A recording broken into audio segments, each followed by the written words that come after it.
Hello, pagpalang umaga po mga kapatid. Kumusta po kayo? Kumusta po ang ating weekend?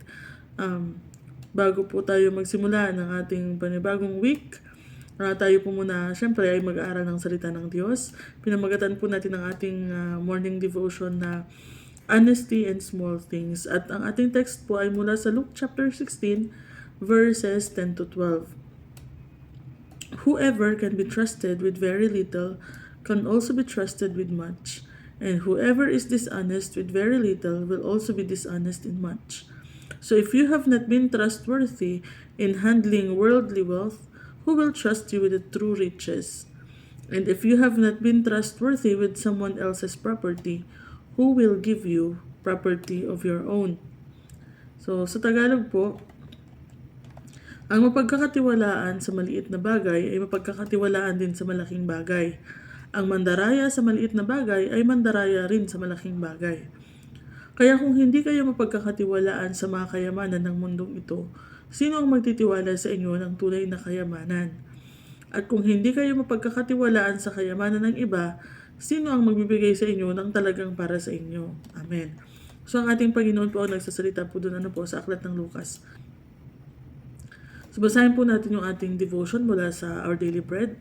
Many homes near our office offer produce and perennials for sale by the road.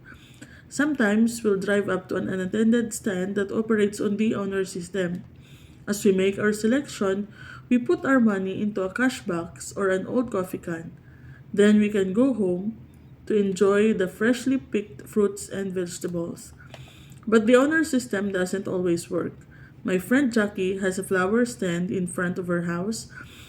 One day, as she glanced out of her window, she saw a well-dressed woman with a big hat loading pots of perennials into the trunk of her car. Jackie smiled as she mentally calculated a $50 profit from her labors in the garden. But when she checked the cash box later, it was empty. The honor system revealed that this woman was not honorable. So, very familiar po tayo dito. Sa Pilipinas po, marami na rin pong mga honesty store. So, sa US po pala, honor system ang tawag nila. So, sa atin po, honesty store. Yung wala siyang bantay, pwede kang pumasok, kuha ka ng mga items at babayaran mo. So, usually, yung mga ganyan din, wala din silang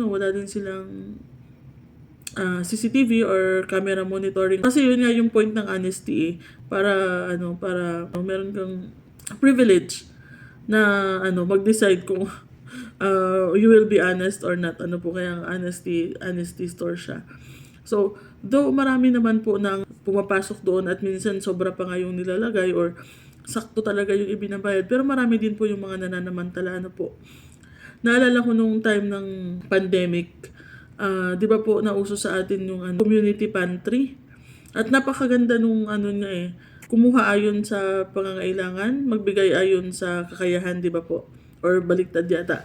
Napakaganda nung plan nila para dun sa community pantry. At actually, napakaraming na-inspire, hindi lang sa Philippines, kundi worldwide. Marami ang naka-appreciate nung sinimulan na yon. So marami ang gumaya, so naging all over the Philippines, maraming nagkaroon ng community pantry. So andun yung tulungan. Pero meron din po tayong nakita ng mga nababalita na nananamantala talaga sila. So hindi na kumukuha ayon sa pangangailangan. Kundi talagang hinahakot nila yung laman ng mga community pantry. So makikita natin yung dishonesty. Kasi nga ang sabi, kumuha ka lang ayon sa pangangailangan mo, di ba po? So ayun, andun talaga yung selfishness at dishonesty ng tao na laging ang iniisip lang is yung sarili. Hindi iniisip yung iba na nangangailangan din.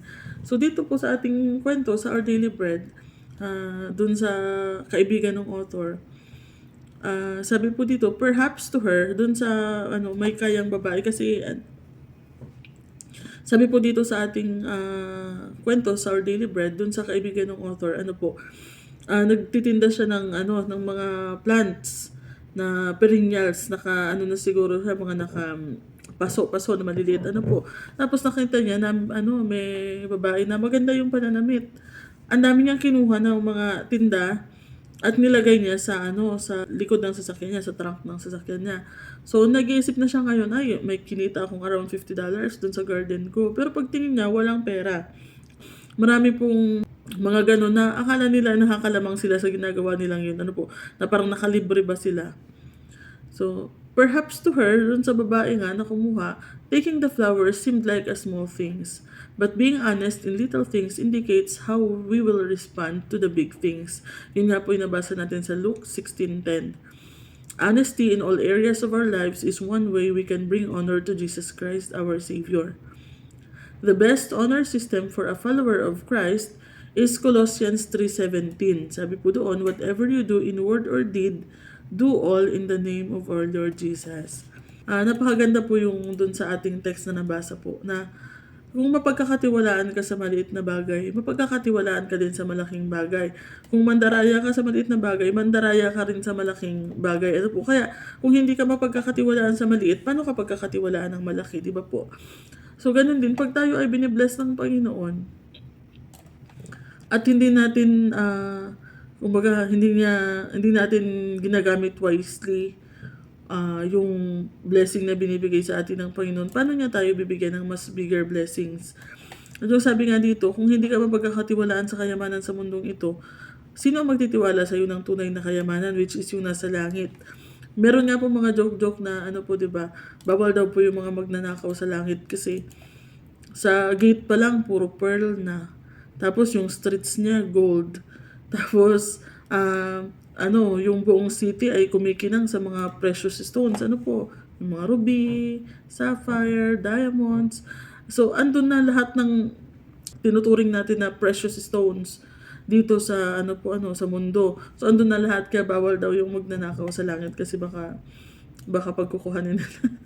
Pero though joke lamang po 'yun, but it makes sense at nakita nga natin dito sa verse 10 and 11, ay sa 11 and 12 pala, if you have not been trustworthy in handling worldly wealth, who will trust you with true riches? And if you have not been trustworthy with someone else's property, who will give you property of your own? So pagka minsan po tayo po ay nanghihiram without intention of returning it back, intentionally, iba po yung nakalimutan natin at yung talagang ayaw na nating ibalik at iisipin natin na marami naman siyang ganito. Hindi hiram mo yun, hindi yan sa'yo. So, you have to be honest. At yun nga po, yung sa mga honesty store. So, pagka di ba po, masarap sa pakiramdam na wala po tayo naaagrabyadong kapwa. Minsan feeling natin panalo tayo pag nakapandugas tayo sa iba o nakapanlamang tayo sa iba, pero hindi Mas marami tayong mamimiss na blessings if we are not honest. If we are selfish and dishonest po, mas marami po tayong mamimiss na blessing na dapat ibibigay sa atin ng Panginoon, pero since hindi tayo mapagkakatiwalaan, sa iba na lang niya ibibigay, di ba po? Maging sa ating, yun nga, ito very common sa ating mga workplace.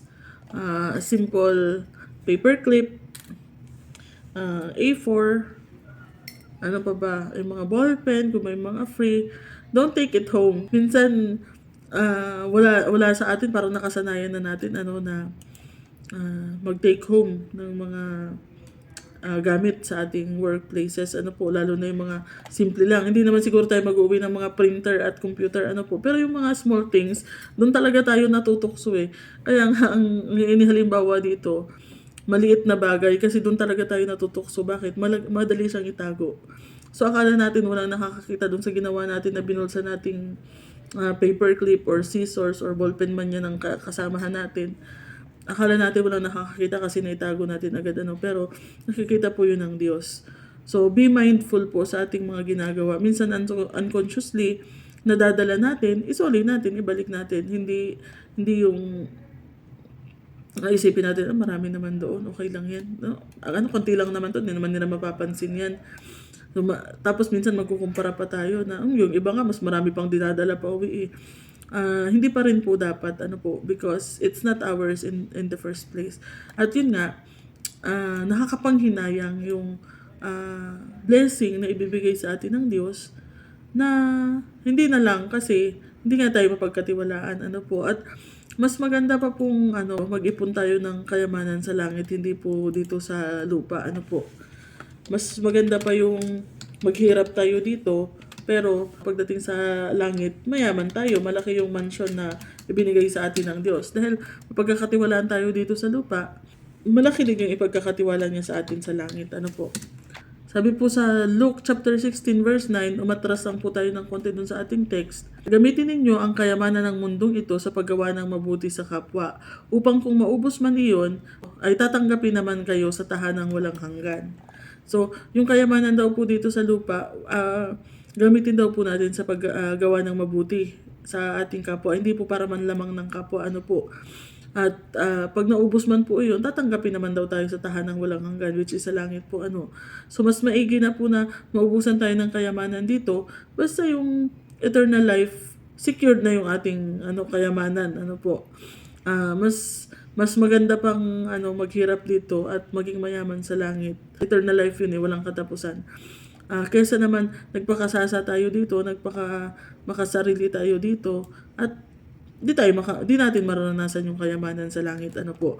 So yun po yung panghawakan natin bilang mananampalataya ng Panginoon. At yun nga, sa Colossians 3:17, whatever you do in word or deed, do all in the name of the Lord Jesus. So pag sumikapan po natin na lahat po ng ating gagawin, para po sa para sa ikaluluwalhati, para sa kapurihan ng ating Panginoon, ano po.